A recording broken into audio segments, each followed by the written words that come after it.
Satu.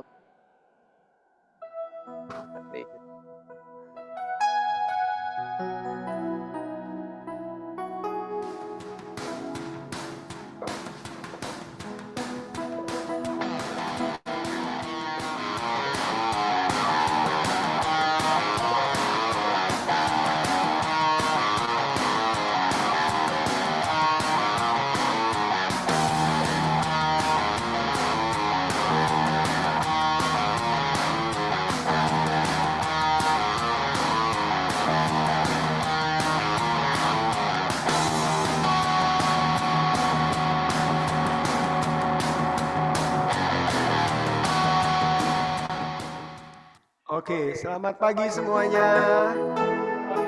Shalom. Aduh, lemas sekali ya. Lemas sekali ya.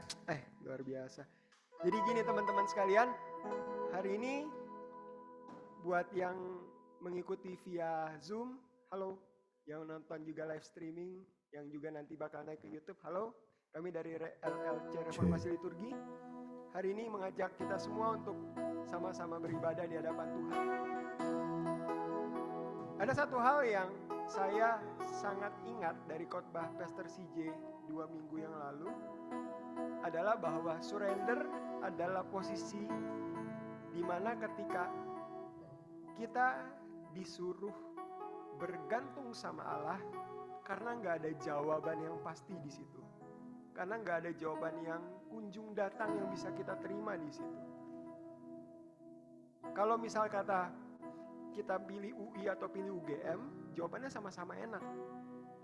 Kalau kita disuruh milih perusahaan A atau perusahaan B, jawabannya sama-sama enak. Tapi bagaimana kalau ternyata pilihan itu nggak ada? Sementara kita lihat orang lain nampaknya baik-baik saja. Satu kata-kata Pastor CJ lewat khotbahnya adalah, Tuhan mampirlah dengar doaku, jangan jalan terus. Perenungan khotbah hari itu membuat saya berpikir gini, kita mungkin sering lupa bahwa Allah tuh selalu bekerja. Sama kayak kita lupa bahwa jantung ini terus berdetak. Selama jantung ini masih berdetak, selama waktu kita diam kita bisa merasakan nafas kita, kata Lenia di RLFN.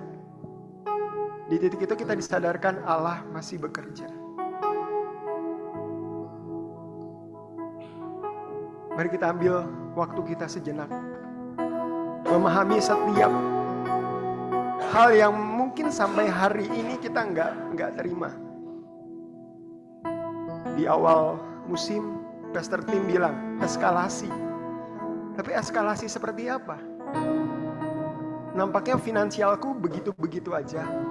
Nampaknya jabatanku begitu-begitu aja. Nampaknya jumlah jemaat di RLC ya segini-segini aja.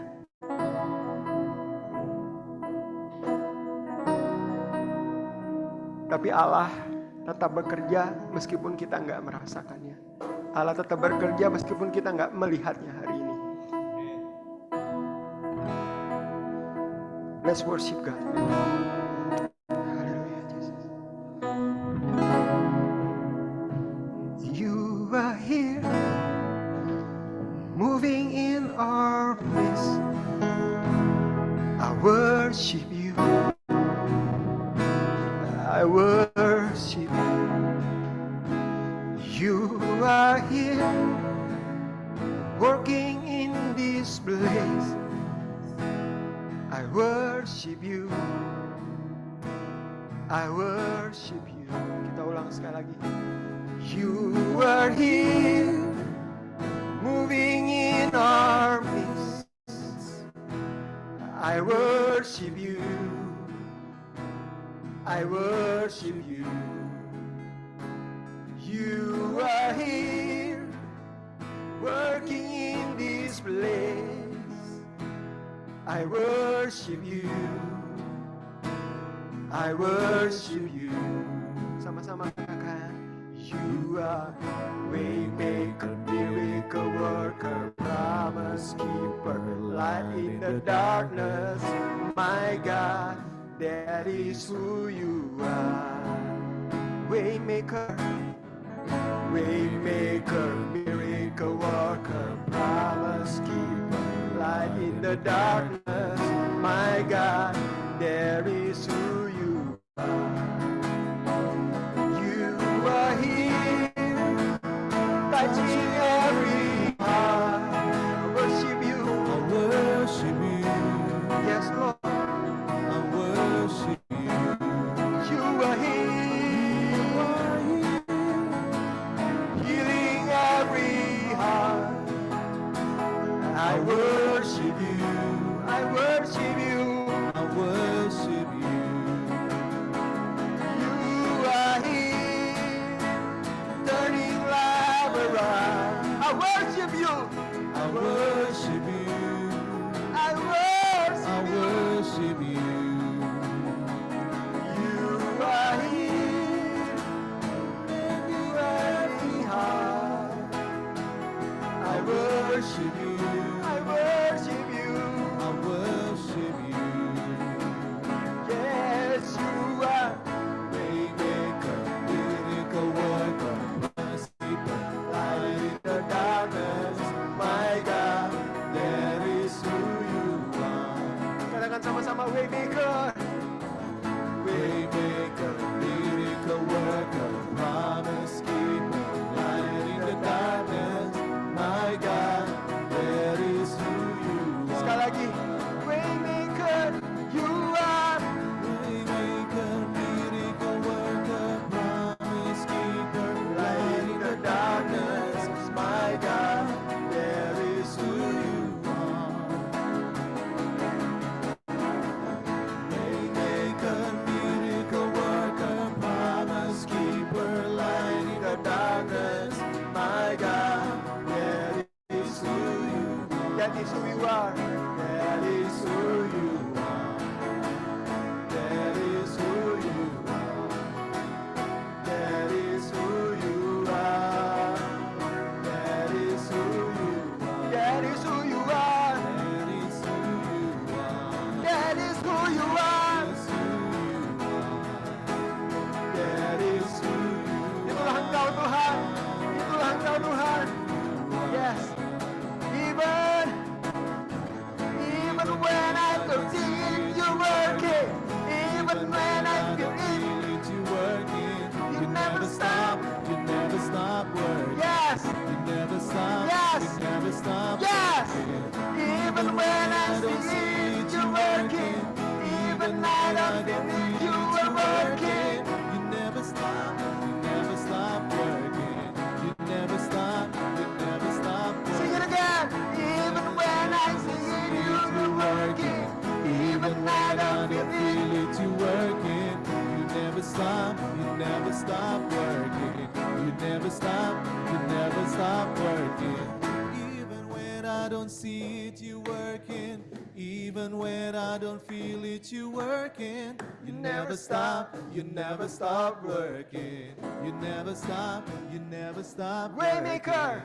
Waymaker, miracle worker, promise keeper, light in the darkness, my God, that is who you are.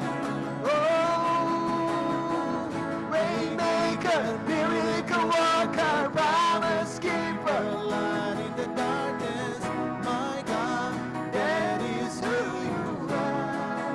Waymaker. Miracle worker, promise keeper, light in the darkness, my God, that is who you are. Sekali lagi, Waymaker, Waymaker, miracle worker, promise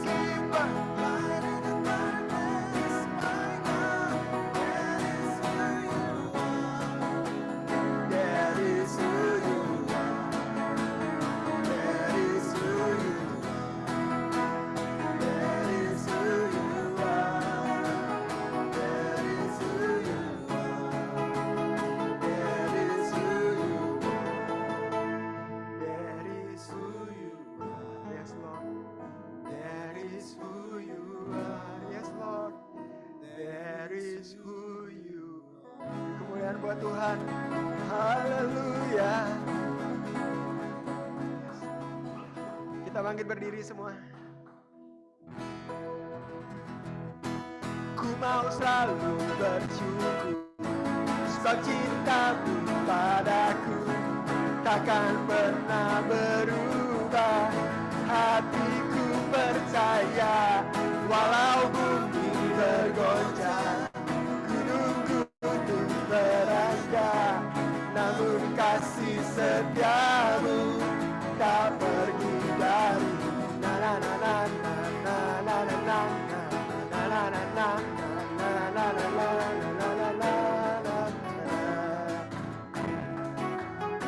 Sama-sama katakan, Tuhanlah kekuatan dan masmurku. Ya gunung batu kami, Ya gunung batu dan keselamatan, hanya padamu. hanya padamu hatiku percaya. Kaulah menara, Kaulah menara dan kota perlindungan. sama-sama katakan, ku mau selalu sebab cintamu padaku takkan pernah berubah. Hatiku percaya, walau bumi bergoncang, gunung-gunung beranjak, namun kasih setiamu tak pergi. Ku mau selalu bersyukur, sebab cintamu padaku takkan pernah berubah. Hatiku percaya, walau bumi bergoncang, gunung-gunung beranjak, namun kasih setiamu tak pergi. Kasih setiamu tak pergi dariku. Lagi, kasih setiamu tak pergi dariku. Na na na na na na na na na na na na na na na na na na. Oke, silakan duduk kembali. Mari kita berdoa. Tuhan Yesus, terima kasih. Kami percaya Bapa, Anak dan Roh Kudus menyertai seluruh rangkaian ibadah ini dari awal, pertengahan hingga akhirnya, Tuhan. Dalam nama Tuhan Yesus kami berdoa. Haleluya. Amin. Kita menghormati seluruh panggilan ini, dan kita akan bangkit berdiri untuk mengucapkan pengakuan iman rasuli, seperti juga yang diucapkan oleh seluruh gereja-gereja. Demikian, aku percaya kepada Allah, Bapa yang kuasa kali langit dan bumi, dan juga Yesus Kristus, anak yang tunggal Tuhan kita, yang dikandung daripada Roh Kudus, lahir dari anak darah Maria, yang menderita sengsara di bawah pemerintahan Pontius Pilatus, salibkan, mati dan dikuburkan, turun dalam kerajaan maut. Pada hari yang ketiga, bangkit pula dari antara mati, naik ke sorga, duduk sebelah kanan Allah, Bapa yang Maha Kuasa. Dan dari sana ia akan datang untuk menghakimi hidup dan yang mati. Ya, pada Roh Kudus, gereja yang kudus dan persekutuan orang kudus, pengampunan dosa, kebangkitan tubuh, dan hidup yang kekal. Amin. Silakan duduk.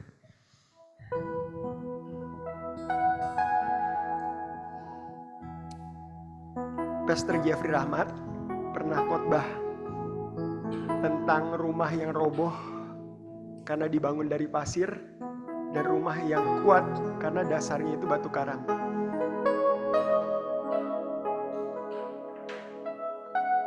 Kalau berkaca sama kehidupan kita, mungkin ada hal-hal yang dulu sangat kita kejar, sangat kita ingin lakukan, dan ternyata kita lupa bahwa dasarnya itu tuh sebenarnya belum kuat. Dasar itu pasir. Sehingga waktu rumah itu roboh, yang terjadi sama kita adalah, Tuhan, aku harus buat apa nih? Hidupku udah kayak gini gitu. Hidupku udah kacau, hidupku udah jatuh banget, hidupku udah down banget. Sementara kita lihat orang lain, hidupnya enak-enak aja atau biasa-biasa aja gitu. Nah di momen itu, saya berpikir satu hal gini.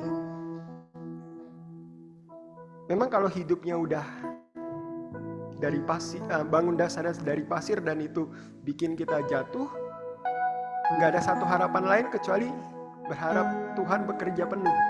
Sambil saya pribadi punya satu pemahaman, sambil kita juga semua punya satu pemahaman bahwa kita berusaha bertobat gitu, balik dari kehidupan yang lama itu, dari cara pikir yang salah itu menuju cara pikir yang jauh lebih benar gitu.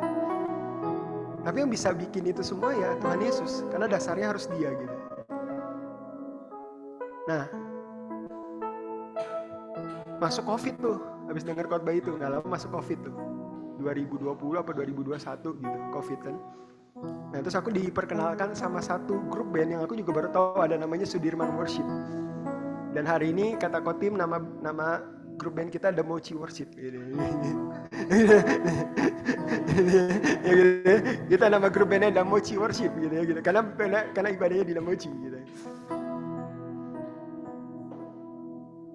Mari sama-sama kita mengimani lagu ini bahwa apapun kehidupan kita, sejatuh apapun hidup kita saat ini, segelap apapun pengharapan di depan yang kita nggak bisa lihat hari ini, kita belajar percaya dan itulah iman. Dan itulah perserahan kata Pastor Siti.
dan selalu menggenapi. Imanku bersepakat percaya kuasanya, ku terima sekarang kebenaran darimu. Sekali lagi sama-sama katakan, aku punya Tuhan yang besar. Oh, Aku punya Tuhan yang besar, yang tak berganti dan sanggup menggenapi. Imanku bersepakat percaya kuasanya, ku terima sekarang ku terima sekarang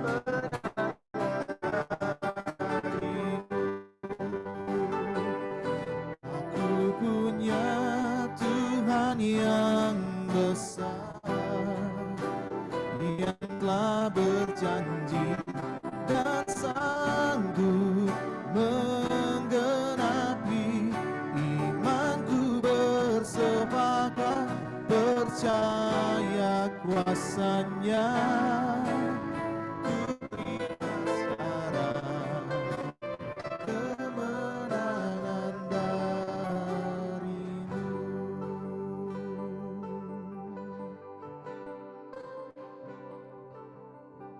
Dalam perjalanan hidup dan iman ada saat-saat di mana kita merasa seperti kayaknya kita maju satu langkah tapi mundurnya banyak banget justru. Gitu ya. Rasa ini menggambarkan betapa perasaan frustrasi kita ketika kita berusaha bertumbuh dalam iman. Tetapi merasa terus-menerus gagal atau kembali ke kebiasaan yang buruk atau dosa yang lama bahkan, kalau bisa pakai kata itu. Sebagai manusia kita sering menghadapi kelemahan dan kesalahan yang seolah-olah menarik kita kembali dari kemajuan yang udah kita buat. Seperti Rasul Paulus pernah berkata di dalam suratnya yang berkata, bukan apa yang aku kendaki yang baik yang aku lakukan, tetapi malah yang jahat yang aku lakukan. Kelihatannya kayaknya kita mau melakukan hal yang baik, tetapi kok ujung-ujungnya malah kejahatan yang kita lakukan. Ini adalah pengakuan bahwa perjuangan melawan dosa itu real, itu realitas yang ada, yang benar terjadi dalam perjalanan iman kita. Perjalanan iman bukan tentang seberapa cepat kita maju, bukan seberapa cepat kita melakukan terobosan, generasi penerobos yang menerobos segala ketidakmungkinan. Ternyata perjalanan iman bukan soal itu, tetapi perjalanan iman berbicara tentang ketekunan kita untuk terus kembali kepada Tuhan, bahkan setelah jatuh berulang-ulang kali. Balik lagi. Amsal yang ke-24 mengatakan bahwa 7 kali orang benar jatuh, namun ia tidur lagi atau bangkit lagi. Setiap kali kita jatuh dan merasa mundur itu bisa menjadi sebuah momen refleksi. Kata reflektif ataupun refleksi ini saya jadi sangat mengenal kata ini 3 tahun belakangan setelah ada RLST ya dan RLC. Terutama ada pastor yang di sebelah sana yang selalu merefleksi. Mohon maaf saudara, Anda tidak akan mendapatkan pengakuan dosa yang akan beruraian air mata dari saya. Tapi ini adalah sebuah refleksi. Seringkali kita ketika yang katanya lahir baru, udah meninggal yang lama, jatuh lagi. Itu menjadi sebuah refleksi bahwa itulah kenyataan dalam perjalanan iman kita. Tuhan menggunakan setiap kegagalan kita untuk membentuk karakter kita meskipun tampaknya kayaknya mundur. Ternyata Allah itu bekerja di dalam diam. Saya jadi teringat khotbahnya Musetim tentang, bukan khotbah, dia kasih contoh tentang bangunan yang tiba-tiba aja ternyata setiap tahun ternyata muter dari, ada di mana itu, di Amerika. Ya. Ternyata Tuhan bekerja di dalam diam gitu. Yang kayaknya kelihatannya kayak nggak bekerja, tapi ternyata dia sedang bekerja di dalam itu. Mempersiapkan hati kita untuk kemajuan yang lebih besar di masa depan. Yesus dalam kasih-Nya yang besar memberikan kita pengharapan bahwa tidak ada dosa atau kegagalan yang terlalu besar yang bisa memisahkan kita dari kasih Allah. Ada sebuah lagu yang bagus banget dari Yeriko. Apa yang dapat memisahkanku? Ada yang pernah dengar tahu lagu itu? Dari kasih-Mu Tuhan sahabatku. Nanti dengerin aja lagi ya. Oke, cukup. Dalam Filipi 1 ayat yang ke-6 mengatakan kita diingatkan bahwa Dia yang memiliki pekerjaan yang baik di antara kamu, di antara kita, dan akan meneruskannya pada akhirnya, sampai pada akhirnya hari Kristus Yesus yang setia itu. Allah setia dan Dia akan menyelesaikan karyanya dalam hidup kita meskipun kita sering merasa kita mundur. Dan ayat petunjuk hidup baru terambil dari tadi Filipi 1 ayat yang 6, kita diingatkan bahwa Dia yang memulai pekerjaan yang baik di antara kamu dan akan meneruskannya sampai pada akhirnya pada hari Kristus Yesus. Demikian dari pengakuan dosa pada siang hari ini. Kasih tepuk tangan dulu boleh?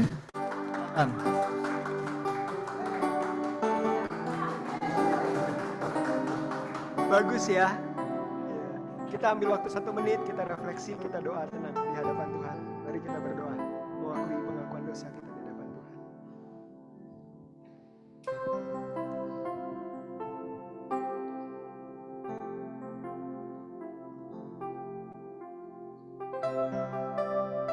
Terima kasih Tuhan.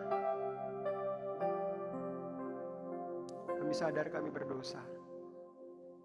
Kami sadar kami adalah orang-orang yang takut sama Goliat itu Tuhan. Dan Engkau datang sebagai Daud buat kami. Bahkan kami adalah Saul itu Tuhan yang gak berani lawan Goliat meskipun kami tahu kami raja. Tapi satu hal yang kami tahu, Tuhan gak pernah salah pilih kami.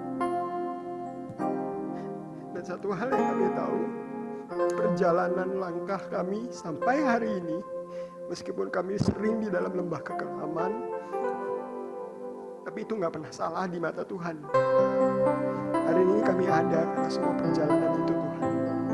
Terima kasih Tuhan Yesus. Terima kasih Tuhan.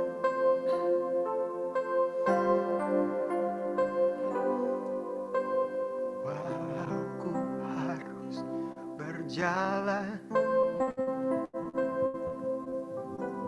dalam lembah kekelaman, perlindungan-Mu oh Tuhan nyatalah bagi hidupku. Tiada pernah sedetik pun, amin Tuhan, tiada pernah Kau tinggalkan. Sungguh mulia dan sempurna, hanya Kau layak disembah. Yesus Engkau juru selamatku, dalam janji-Mu kemenanganku selamanya.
Gimana buat Harmoni? Nggak mau juga si Harmoninya.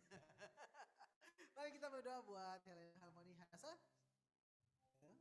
Oke, ya kita berdoa. Tuhan, kami bersyukur kami menyerahkan anak kami dalam tangan Tuhan. Kiranya mereka dari kecil mereka diajarkan firman Tuhan, diajarkan mereka mendengarkan firman Allah dan melihat bagaimana karya Allah sepanjang sejarah buat umatnya, buat orang-orang yang dikasihinya. Dan Tuhan, Engkau yang selalu ada, Engkau yang selalu, Engkau yang berkarya di tengah kami. Tuhan, nyatakan diri-Mu dengan cara yang paling sederhana buat anak-anak kami, agar kiranya mereka menemukan diri-Mu di dalam kehidupan mereka. Demi Kristus, Tuhan dan Juru Selamat, kami berdoa mengucap syukur. Amin. Yes. Silakan.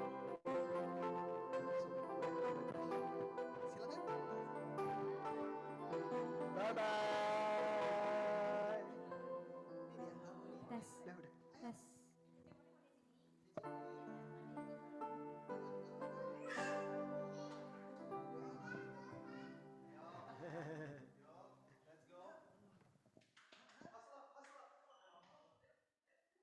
Oke, jadi pembacaan Alkitab hari ini itu dari Markus 14 ayat 32 sampai 36. Lalu sampailah Yesus dan murid-muridnya ke suatu tempat yang bernama Getsemani. Kata Yesus kepada murid-muridnya, "Duduklah di sini sementara aku berdoa." Dan ia membawa Petrus, Yakobus, dan Yohanes sertanya. Ia sangat takut dan gentar, lalu katanya kepada mereka, "Hatiku sangat sedih, seperti mau mati rasanya. Tinggallah di sini dan berjaga-jagalah." Ia maju sedikit, merebahkan diri ke tanah dan berdoa supaya sekiranya mungkin saat itu lalu daripadanya. Katanya, "Ya Aba, ya Bapa, tidak ada yang mustahil bagimu. Ambillah cawan ini daripadaku, tetapi jangan apa aku kehendaki, melainkan apa yang Kau kehendaki." Baik. Shalom semuanya, selamat siang. Wah, itu delay ya? Ternyata nggak cuma di Zoom yang delay, ternyata live juga bisa delay ya. Gitu. Hah? Iya, nge-freeze semuanya. Oke, baik, kita berdoa dulu. Kita berdoa untuk mendengarkan firman Tuhan yang saya berikan judul I Pray and I Obey, gitu ya. Yuk kita berdoa, tundukkan kepala, kita berdoa. Tuhan, sembunyikan hamba-Mu di belakang salib-Mu sehingga pada akhirnya boleh Engkau yang dijumpai di dalam firman-Mu. Tuhan, kami siang hari ini kami datang dengan penuh keyakinan bahwa dunia ingin kami menyerah, tapi dunia ingin kami menyerah, Engkau ingin kami menyerah, tetapi kami ingin memberikan hidup kami kepada Tuhan. Kami ingin menyerah kepada Tuhan, bukan menyerah pada dunia. Kami tahu bahwa kalau kami menyerah pada dunia, kami tidak akan berkenan kepada Tuhan. Tapi kalau kita berkenan kepada Tuhan, kami akan menyerah kepada Tuhan. Dan kami nggak peduli apa yang dunia katakan tentang kami. Dimuliakanlah Engkau Tuhan dalam hidup kami. Demi Kristus Yesus Tuhan dan Juru Selamat, kami berdoa mengucap syukur. Semua yang mengasihi Tuhan sama-sama kita katakan amin. Baik, shalom semua yang di Zoom juga. Kita bergabung dalam acara Anda meminta kami memutar gitu ya, AMKM. Anda meminta, dulu teman saya bilang gini, ingat nggak Sonora ya dulu ya, AMKM ya. Anda meminta kami memutar gitu ya. Dulu teman saya ada yang bilang AMKMS, Anda meminta kami menyanyikan sebisanya gitu ya. Jadi kalau misalnya seperti itu. Baik, saya berikan judul I Pray and I Obey. Sama-sama katakan I Pray and I Obey. Kasih tahu kiri kanannya I Pray and I Obey gitu ya. Saya berdoa dan saya taat gitu. Saya berdoa dan saya taat. Next. Nah, kata itu saya dapatkan dari orang ini. Luar biasa gitu ya. Gitu. Siapa yang tahu bahwa saya memiliki referensi yang luar biasa kan? Gitu. Gitu. Bukan Angelica Bellucung ataupun Elizabeth Schroeder gitu kan. Gitu. Tetapi kita mendapatkan referensinya dari ini. Cho Yonggi gitu ya. Dulu namanya Paul Yonggi Cho, belakangan namanya David Yonggi Cho. Kenapa? Karena Tuhan bilang dia suruh ganti nama. Luar biasa. Gitu ya, dia bisa ganti nama. Seorang gembala dari gereja paling besar di dunia, katanya di masa keagungannya gerejanya Cho Yonggi itu mencapai jumlah jemaat 1 juta dalam 1 hari Minggu. Berapa kali ibadah? 1 juta jemaat. Yang katanya kalau kolektornya itu nggak dihitung di tempat, langsung masuk langsung masuk ke mobil baja, langsung dibawa ke bank. yakin bahwa Maya Pada juga mau ya buka hari Minggu. Kalau misalnya kliennya punya sebanyak itu, pasti Maya Pada juga oke, kita buka hari Minggu. Gitu kan? Karena kliennya luar biasa itu. 1 juta jemaat kasih persembahan. Kalau satu orang kasih persembahan, hitung ya gitu ya, hitung ya, cepet loh gitu kan. Dan itu kalau misalnya kasih ceban aja ya gitu, yang 1 juta orang, yang mabok siapa? Yang bikin thank you notes, gitu ya. Yang bikin thank you notes, nggak ada thank you notes gitu ya. Oke, kenapa saya teringat hal ini?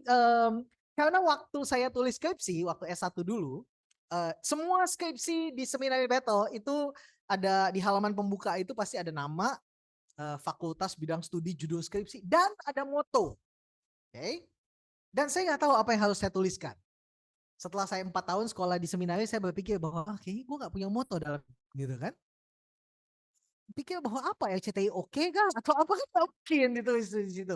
Pada akhirnya saya meminjam kata-kata ini dan saya menulis motonya di skripsi saya adalah I pray and I obey. Saya berdoa dan saya taat. Sama-sama katakan sekali lagi, I pray and I obey. Kasih tahu sama orang di sebelah kananmu, I pray and I obey. Gitu ya. Baik.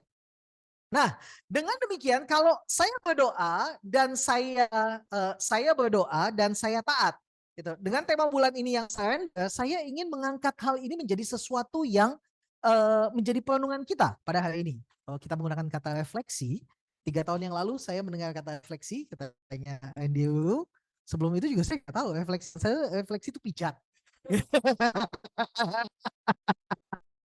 Oke, next. Nah, jadi pertanyaannya adalah ketika dikatakan I pray and I obey, pertanyaannya adalah seberapa pentingnya doa dalam kehidupan yang surrender? Seberapa pentingnya doa dalam kehidupan yang surrender? Dan mungkin ada pertanyaan-pertanyaan ini. Jika doa tidak bisa mengubah Tuhan, mengapa berdoa? Dan jika Tuhan sudah tahu apa yang kita butuhkan, mengapa berdoa? Gitu kan? Jadi ada 2 pertanyaan. Seolah-olah jika doa tidak bisa mengubah Tuhan, mengapa kita doa? Dan jika Tuhan sudah tahu apa yang kita butuhkan, mengapa kita berdoa? Ada satu problema teologis yang kurang lebih diangkat sekitar 15 atau 20 tahun yang lalu oleh 2 orang. Yang satu namanya adalah Norman Geisler. Mungkin kalau yang sekolah Alkitab tahu nama Norman Geisler. Dan satu lagi lawannya atau musuhnya namanya Clark Pinnock. Dan mereka ini memperdebatkan satu hal. Tuhan, apakah doa manusia bisa mengubah Tuhan atau tidak? Clark Pinnock yang dengan ide the openness of salvation mengatakan doa manusia bisa mengubah Tuhan. Contohnya apa? Sodom dan Gomora. Tapi Norman Geisler, seorang yang sangat reform, bilang nggak bisa.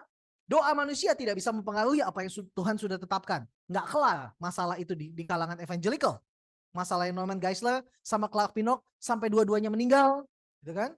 Dan mungkin di sana udah ketemu jawabannya, gitu kan ya? Udah satu meja mestinya di sana. Udah ketemu jawabannya. Tapi 2 hal ini menjadi pertanyaan dalam kehidupan kita. Jika doa tidak bisa mengubah Tuhan, mengapa kita berdoa?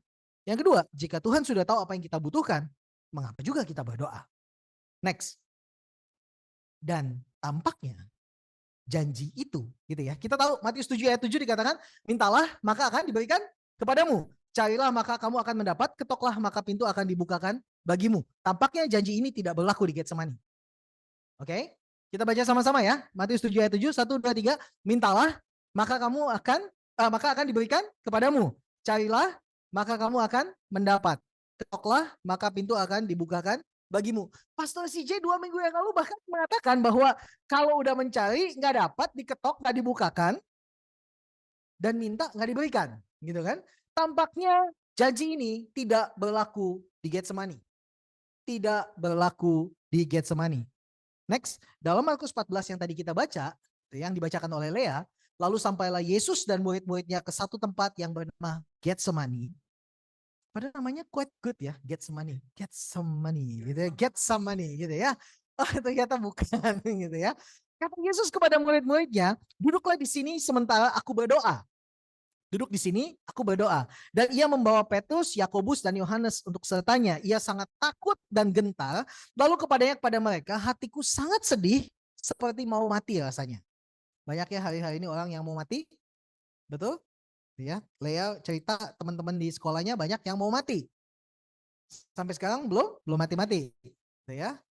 Grandma punya teman juga nenek-nenek yang bilang mau mati. Nggak mati. mati sampai dengan hari ini gitu. Ternyata kalau belum waktunya orang sudah untuk mati, ternyata nggak bisa mati juga. Tapi kalau sudah waktunya memang harus mati, seseorang pasti mati. Lalu Yesus maju sedikit, merebahkan diri ke tanah dan berdoa supaya sekiranya mungkin saat itu lalu daripadanya. Katanya, ya Aba ya Bapa, tidak ada yang mustahil bagimu. Ambillah cawan ini daripadaku, tetapi janganlah apa yang aku kehendaki, melainkan apa yang engkau kehendaki. Kalau boleh cawan ini lalu daripadaku. Kalau boleh aku jangan sampai begini Tuhan. Kalau boleh. Berapa kali Yesus berdoa di Getsemani? Kalau kita baca satu perikop itu ke bawah, 3 kali Yesus berdoa yang sama. 3 kali dia menjumpai 3 orang muridnya lagi tidur. Apa yang menyebabkan mereka bertiga tidur ya? Saya kepikiran tentang apa yang terjadi hari itu. Yang pertama adalah bahwa yang saya renungkan apakah Yesus berdoa Bapa kami kemarin pagi. Kalau itu malam-malam ya, kalau itu malam hari. Pertanyaan saya adalah apakah Yesus berdoa Bapa kami di pagi harinya? Wait. Oh, oke.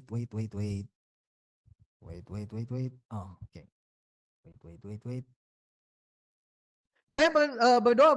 Saya merenungkan bahwa apakah Yesus berdoa Bapa kami kemarin paginya. Kenapa? Karena dia katakan bahwa Tuhan kalau boleh. Bukankah Yesus mengajarkan di dalam doa Bapa kami, jadilah kehendak-Mu. Bukankah di dalam doa Bapa kami yang sudah berabad-abad kita dengarkan, kita selalu diajarkan, jadilah kehendak-Mu. Sama-sama katakan, jadilah kehendak-Mu. Jadi perenungan saya yang pertama adalah apakah Yesus tidak berdoa Bapa kami kemarin paginya? Sampai malam itu dia harus mengatakan bahwa Tuhan kalau boleh cawan ini lalu daripadaku. Tapi jangan kehendakku, melainkan kehendak-Mu. Sampai 3 kali dia mengatakan hal yang sama.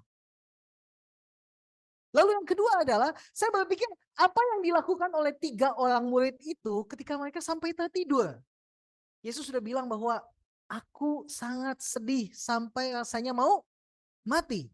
Tetapi ketiga muridnya tertidur. Saya merenungkan apa yang dilakukan oleh Petrus hari itu. Kenapa dia tidur? Mungkinkah Petrus tidur karena dia udah gak tahu apa yang harus dilakukan? Ya gak? Mungkinkah Petrus tidur karena dia terlalu percaya bahwa pertolongan dan mujizat Tuhan pasti akan menyertai sehingga gak perlu didoakan, ditinggal tidur pun pasti akan selamat. Toh, bukankah Petrus juga yang mengatakan bahwa kiranya hal itu tidak mungkin terjadi padamu? Lalu Yesus katakan, nyahlah kau iblis, gitu kan? Apakah Petrus berpikir bahwa nggak mungkin, nggak usah doa, nggak usah nangis, nggak usah sedih Tuhan, karena Allah Bapa di surga pasti akan melepaskanmu. Jadi tinggal tidur. I don't know apa yang ada di pikiran Petrus. Alkitab tampaknya tidak mencatat apa yang ada di pikiran Petrus. Kenapa dia tidur malam hari itu? Dan Alkitab tidak mencatat apakah Yesus berdoa Bapa kami kemarin pagi sebelum malam itu ketika dia harus menghadapi di mana hatinya sangat berat seperti mau mati. Next, ketika Yesus dihadapkan pada ketegangan antara kehendak Bapa dan harapannya untuk lolos dari misi yang harus diembannya, Alkitab mencatat bahwa 3 kali Yesus berdoa hal yang sama. Kalau boleh cawan ini lalu. Dan Yesus terjebak di dalam dialog ketegangan dengan Bapa yang mengatur semua. Dan Yesus terjebak di dalam satu dialog ketegangan. Tuhan kalau boleh cawan ini lalu daripadaku. Tapi jangan deh, bukan kehendakku tapi kehendak-Mu. Tapi berdoa lagi yang kedua, Tuhan kalau boleh ya Tuhan, tapi tenang Tuhan, jangan kehendakku. Itu kayak kita minta sesuatu dan ini nih pada akhirnya ini lebih kepada pasif agresif kan? Iya gak sih? Ini kan menjadi satu hal yang pasif agresif gitu. Seolah-olah bahwa pengen, tetapi kayak kelihatannya tipis. Jadi kita menggunakan cara yang pasif agresif sehingga apa yang kita inginkan, yang kita doakan itu bisa terlaksana. Walaupun dengan cara yang sedikit manipulatif. But no, tidak demikian. Jadi dengan berdoa di Getsemani, tampaknya yes, surrender his will. Mati di atas kayu salib sesuai dengan misinya. Mari kita bandingkan dengan hal yang kedua. Bandingkan dengan doa Abraham untuk Sodom. Abraham datang mendekat dan berkata, apakah engkau ya Tuhan akan melenyapkan orang benar bersama-sama dengan orang fasik? Maka katanya di ayat ke-32, janganlah kiranya Tuhan murka kalau aku berkata lagi sekali ini saja, sekiranya 10 orang didapati di sana. Firman-Nya aku tidak akan memusnahkannya karena yang 10 itu. Sodom dan Gomora. Di mana tempat itu Tuhan mengatakan pada Abraham, aku akan menghukum Sodom dan Gomora. Dan kebetulan di Sodom dan Gomora ada siapa? Ada Lot, gitu ya. Sodom dan Gomora ada Lot di situ. Lalu Abraham berdoa dengan segala apa ya? Dengan bahasa yang baik, Tuhan, apakah Engkau akan melenyapkan orang benar bersama-sama dengan orang fasik, gitu ya? Sebenarnya yang ada di hati Abraham siapa? Lot. Apakah Abraham peduli dengan orang Sodom dan Gomora? Enggak. Ya kan? Tetapi dia mengatasnamakan satu kota, Tuhan, apakah ada orang benar akan dilenyapkan bersama-sama dengan orang fasik. Lalu mulailah tawar-menawar itu, kalau 50 gimana Tuhan, kalau 40 gimana ya, 30 deh, 20, 10. Sampai akhirnya sekiranya 10 didapati di sana orang benar. Dan firman Tuhan, aku tidak akan memusnahkannya kalau ada yang 10 itu. Dan yang kita terjadi, yang kita tahu sama-sama, Sodom dan Gomora dimusnahkan oleh Tuhan. Clear? Tetapi Tuhan menyelamatkan Lot. Sama-sama katakan, Tuhan menyelamatkan Lot. Bilang sama orang kiri kanannya gitu. Dia kayaknya bingung ceritanya gitu ya. Gitu, bilang sama dia, Tuhan menyelamatkan Lot. Next, jadi Tuhan menolak doa Abraham namun mengabulkan isi hatinya. Tuhan menolak doa Abraham, tetapi Tuhan mengabulkan isi hatinya. And this is much better, right? Gitu kan? This is much better, right? Bahwa Tuhan menolak doa Abraham, tapi ada di dalam hati Abraham bukan orang Sodom. Yang ada di dalam hati Abraham adalah Lot. Dua situasinya sangat berbeda kan? Di Getsemani gak ada jalan keluar. Sama sekali, no means no. Apapun yang Yesus doakan, no means no. Can I have your daughter for the rest of my life? Say yes, cause I need to know. You say I never get your blessing till the day I die. Tough luck, my friend. But no still means no, kan gitu ya. Gitu. No still means no, kan gitu. Di Getsemani, no means no. Gitu. Tetapi dalam doanya Abraham kepada Tuhan mengenai Sodom dan Gomora, doanya ditolak. Tetapi isi hatinya dikabulkan. Lot ditarik keluar dari Sodom dan Gomora. Lot diselamatkan bersama dengan kedua orang anaknya. Ya oke lah, masih lebih mending ya, gitu kan? Next, di Getsemani janji ask, seek, knock tidak terjadi. Di dalam kisah Abraham masih lebih baik sedikit. Doa ditolak, harapan dikabulkan. Jadi mengapa berdoa? Bagaimana rasanya doa yang dijawab dan bagaimana rasanya mujizat ketika doa itu dijawab? And that is the question. And that is the question. Mengapa berdoa? Bagaimana rasanya doa yang dijawab? Dan bagaimana rasanya mujizat? Filipiensi mengatakan seperti ini. Doa adalah sebuah deklarasi ketergantungan. Doa adalah sebuah deklarasi ketergantungan. Kita berdoa karena kita bergantung kepada Allah. Dunia kita bergantung kepada Allah. Dan tanpa Allah dunia tidak memiliki tempat bergantung sama sekali. Dan itu artinya dunia tidak memiliki kesempatan sama sekali untuk bertahan. Doa adalah deklarasi ketergantungan. Doa membuat kita bertahan. Doa bukanlah rangkaian formula kata-kata apapun ataupun tata liturgi. Singkatnya tidak ada satupun hal di dunia ini yang bisa kita jadikan resep doa. Ingat gak tahun 90-an yang udah Kristen sejak tahun 90-an di gereja itu pendeta-pendeta yang tahun 90-an itu sering mengajarkan kita gini. Doa itu ada tahapannya, harus dimulai dengan puji-pujian. Oke. Kalau puji-pujian dulu, ini yang ketawa pasti tahu gitu kan gitu bahwa harus dimulai dengan puji-pujian, udah nyanyikan 1-2 lagu pujian habis itu berdoa. Kalau enggak itu seperti belum dial udah langsung halo gitu kan, nggak bisa, harus dial dulu katanya gitu. Jadi seolah-olah bahwa ada sesuatu yang harus dilakukan tata caranya sehingga ada resepnya. Tidak ada satupun yang menjadi resep doa. Sebaliknya doa membuat kita sadar bahwa kita adalah manusia yang memiliki kebutuhan. We pray based on what we need. We pray based on what we need. Berdoa adalah satu pengakuan bahwa Ia adalah Tuhan dan kita adalah manusia yang membutuhkannya. Berdoa menyadari kita bahwa kita punya ketergantungan, kita punya kebutuhan dan kita nggak mungkin lanjut dari kebutuhan kita tanpa kita mengakui ketergantungan kita kepada Tuhan. Kita nggak mungkin lanjut tanpa kita mengakui bahwa kita membutuhkan Tuhan. Dan Tuhan adalah Tuhan dan kita adalah manusia yang membutuhkan Tuhan. Itulah sebabnya kenapa doa itu menjadi penting. Mengapa berdoa? Karena dua hal. Doa itu memuliakan Tuhan karena doa mengekspos dua hal. Yang pertama adalah kebutuhan manusia, kebutuhan saudara. Lihat kiri kanan wajahnya, pandangi orangnya itu baik-baik. Dia punya kebutuhan. Gitu ya. Dia punya kebutuhan. Dan yang kedua adalah tentang kebesaran Tuhan. Sekarang bilang sama kiri kanannya, saya tahu kamu punya kebutuhan. Sekali lagi, saya tahu kamu punya kebutuhan. Betul. Sekali lagi, saya tahu kamu punya kebutuhan. Dan Tuhan akan menjawab kebutuhan itu. Apapun jawabannya, ketika di Getsemani ketika jawabannya adalah tidak, ataupun ketika di Sodom dan Gomora ketika jawabannya adalah okay, but not okay, gitu kan. Sodomnya tetap hancur, hartanya hilang, tetapi setidaknya Lotnya diselamatkan. Di Getsemani pintu semua tertutup. Mana yang lebih baik? I don't know. Tetapi doa memperlihatkan kilasan tentang manusia yang kehausan dan menemukan Tuhan sebagai mata air kehidupan. Doa memperlihatkan kilasan tentang kita, manusia yang kehausan karena kita butuh sesuatu dan kita menemukan Tuhan sebagai mata air kehidupan. Makanya kenapa saya katakan I pray and I obey di dalam kehidupan yang menuntut kita untuk menyerah.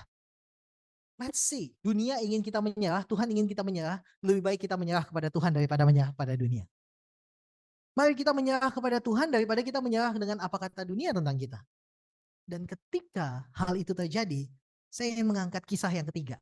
Setelah kisah Kristus di Getsemani dan kisah Abraham dan Lot, saya ingin mengangkat kisah yang ketiga dalam Kisah Rasul pasal 12. Alkitab mencatat gini, setelah Petrus ditangkap, Herodes menyuruh memenjarakannya di bawah penjaga 4 regu. Bayangin, 1 Petrus dipenjara dengan 4 regu. Masing-masing terdiri dari 4 prajurit. 4 shift, masing-masing 4 prajurit buat menangani 1 orang. Total ada berapa prajurit yang menangani Petrus? 16. Apakah Petrus jago karate? Tidak. Apakah Petrus ini jago, dia punya pistol? Apakah dia teroris sejati? Tidak. Tetapi ditugaskan 16 orang untuk mengawal 1 Petrus. Gantian 4 shift. 1 shiftnya berapa? Berapa jam? Dalam sehari? 6 jam. Kan sehari 24 jam. Jadi gantian 6 jam. Satpam di sekolah itu biasanya mana? 12. Ya kan gitu kan? 12 jam. Itu udah gak konsen kalau jaga 12 jam. Ini dikasih 6 jam untuk jaga. Kalau satpam di lingkungan sekolah Cinta Kasih Suci itu sekolahnya luas. Oke. Ini jaganya cuma berapa orang? 1. Dikawal sama 16 orang gantian. 4 orang per 6 jam. Satpam yang stay di sekolah itu 2.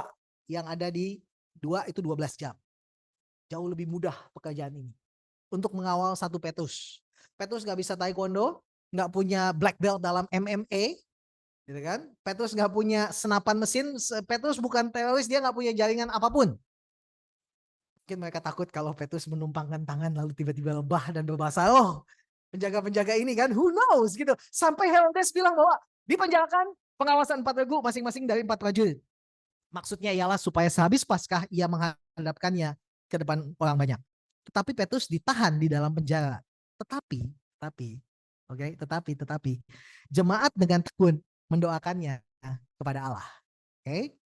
Perhatikan dengan baik. Tetapi jemaat dengan tekun mendoakannya kepada Allah. Situasinya gitu ya.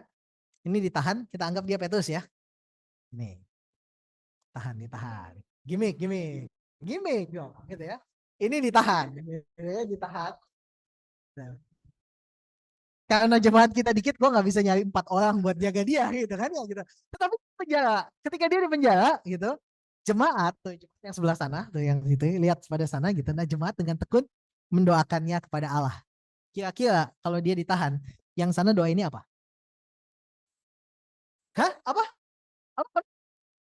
Tetap ditahan. Oke.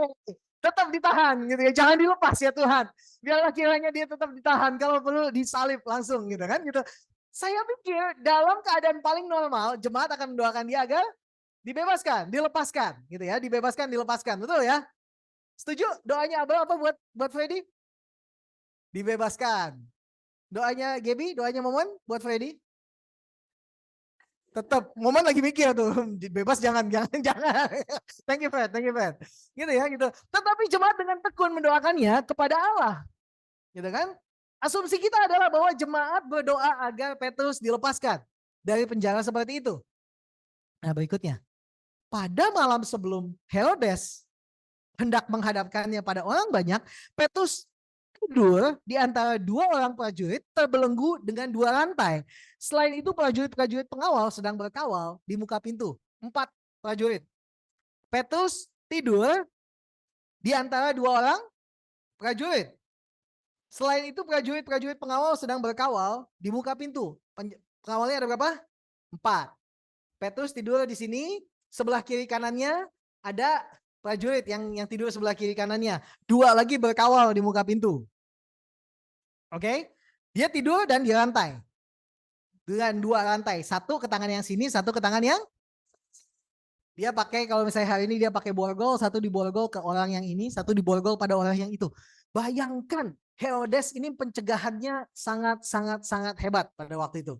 Rantai 2, 1 orang sebelah kiri, 1 orang sebelah kanan, 2 orang lagi berjaga di muka pintu. Dan ini adalah kali kedua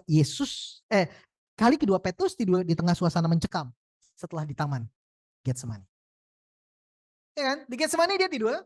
Mungkin karena dia nggak tahu apa yang harus dia lakukan. Mungkin karena dia pikir ya udahlah, emang udah nggak bisa dilakukan apa-apa. Mungkin dia berpikir bahwa kalau Tuhan ingin aku mati seperti Tuhanku, aku pasti akan mati, ya sudah. Tetapi Petrus masih bisa tidur ketika di penjara. Ada yang mau tidur di penjara?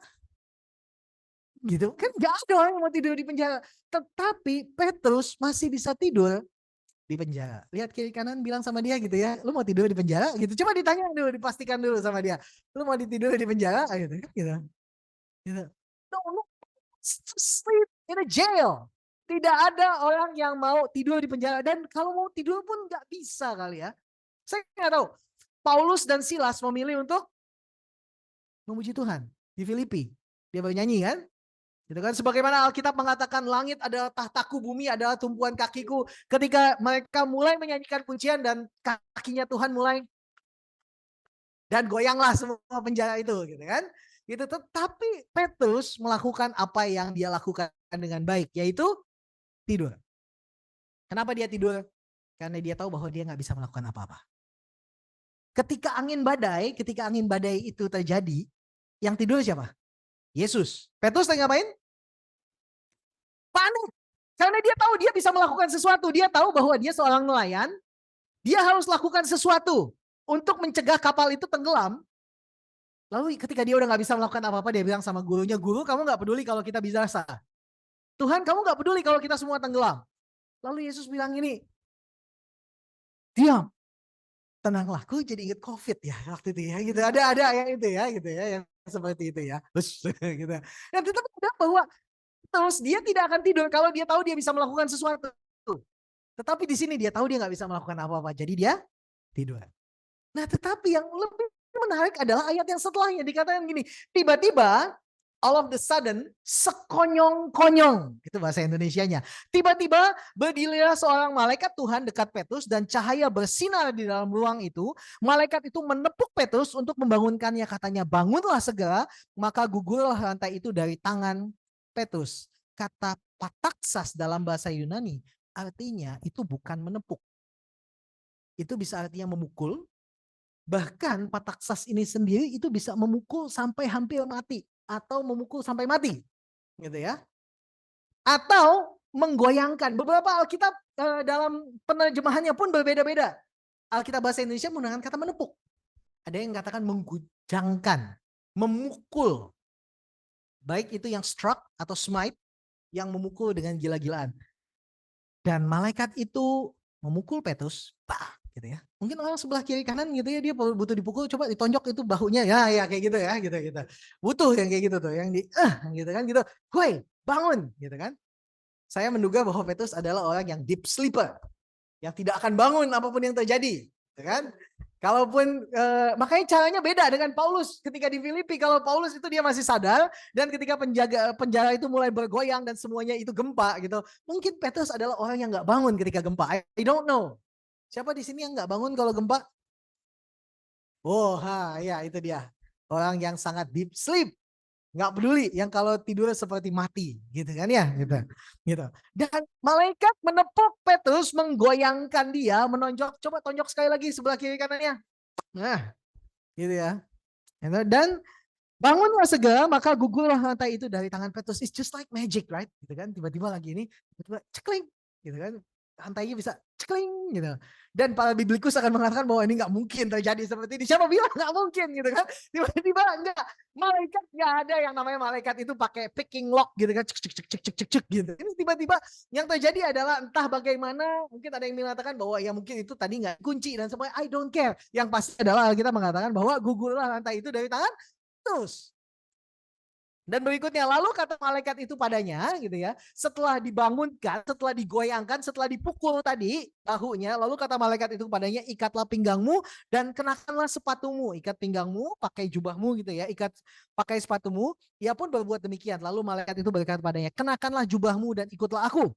Lalu ia mengikuti malaikat itu keluar. Dan ia tidak tahu bahwa apa yang dilakukan malaikat itu sungguh-sungguh terjadi. Nah ini seru nih, udah pakai semuanya. Dan dia tidak tahu bahwa yang dilakukan itu sungguh-sungguh terjadi. Sangkanya ia melihat satu penglihatan. Setelah mereka melalui tempat kawal pertama dan tempat kawal kedua, jadi udah bangun di antara dua prajurit. Di muka pintu masih ada dua lagi. Ini kan penjara. Di luar masih ada tempat kawal pertama, ada tempat kawal kedua, lewat semuanya. Sampailah mereka ke pintu gerbang besi yang menuju ke kota. Pintu itu terbuka dengan sendirinya. Oh, ini benar-benar magic banget ya gitu ya. Pintunya terbuka, gitu kan? Gitu. Kalau misalnya kita pergi ke kapan pertama kali saudara melihat pintu yang bisa terbuka sendiri di mall? Iya, kapan lihat itu? Mall Kelapa Gading. Tahun berapa kira-kira? Tahun 90-an sebelum, dan itu menarik ya gitu ya.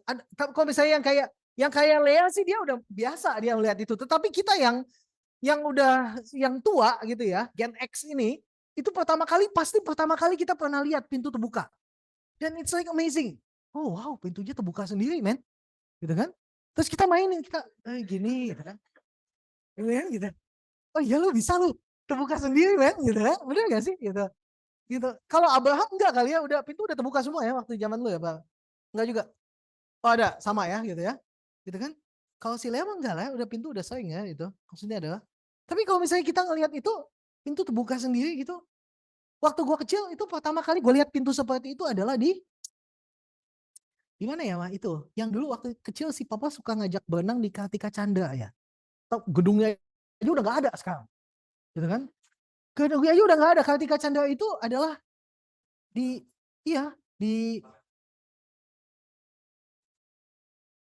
oh iya itu Kartika Chandra ya.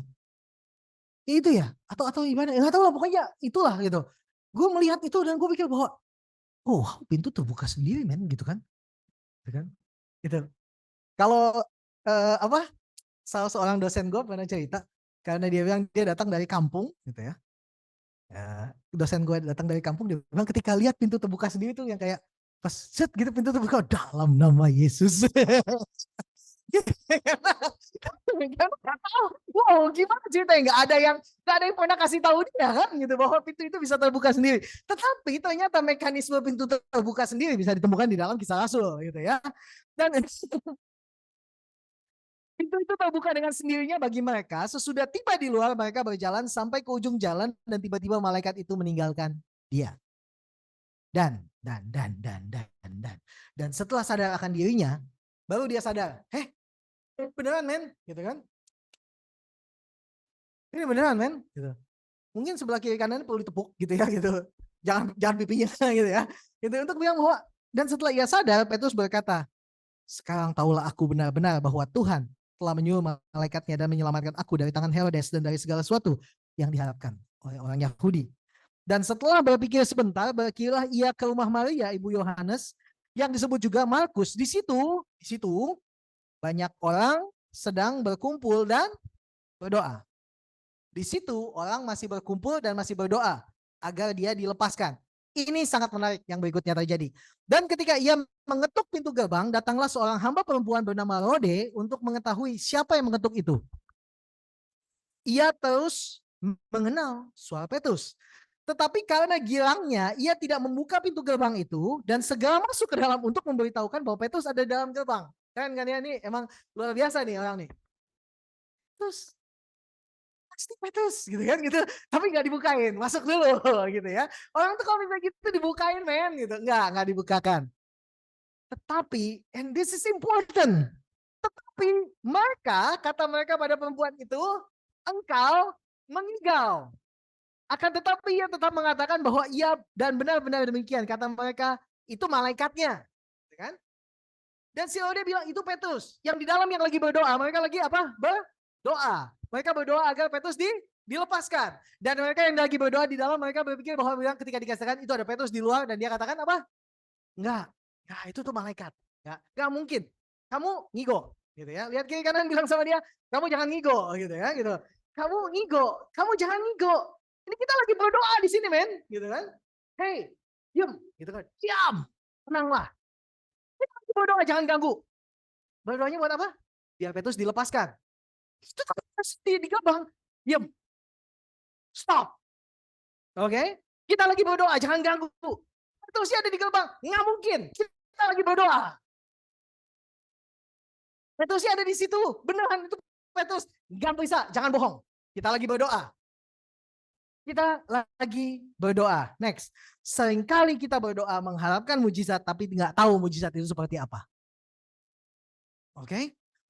Seringkali kita berdoa, Tuhan lepaskan Petrus, Tuhan dalam nama Yesus kami berdoa gitu kan. Saya nggak tahu jemaat mula-mula berdoanya gimana gitu kan.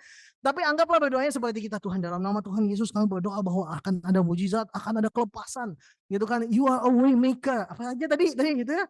Miracle worker, promise keeper gitu kan. Kita berdoa, tapi ketika hal itu mengetuk di depan pintu kita dan kita nggak tahu bahwa mujizat Tuhan itu terjadi dalam hidup kita.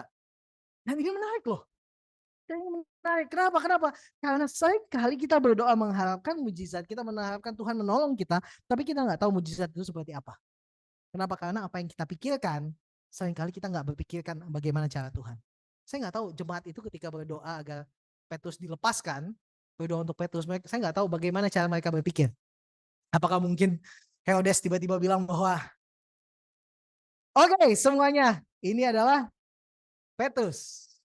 Kemarin dia saya tangkap. Sekarang saya hadapkan ke kalian. Kan besok kan mau dihadapkan kan? Dan saya cuma mau bilang bahwa bercanda, kemarin nggak jadi gitu ya. Oke, dilepaskan gitu. I don't know apa yang diharapkan oleh mereka yang berdoa di sebelah sana tentang si Petrus. Tapi satu hal yang pasti adalah mereka tidak mengharapkan kalau Petrus lagi ngetuk pintu di depan malam itu. Seringkali kita berdoa mengharapkan mujizat, tapi nggak tahu mujizat itu seperti apa. Next, seringkali mujizat itu mengetuk di depan pintu kita, tapi kita masih berdoa dan tidak mengizinkannya masuk.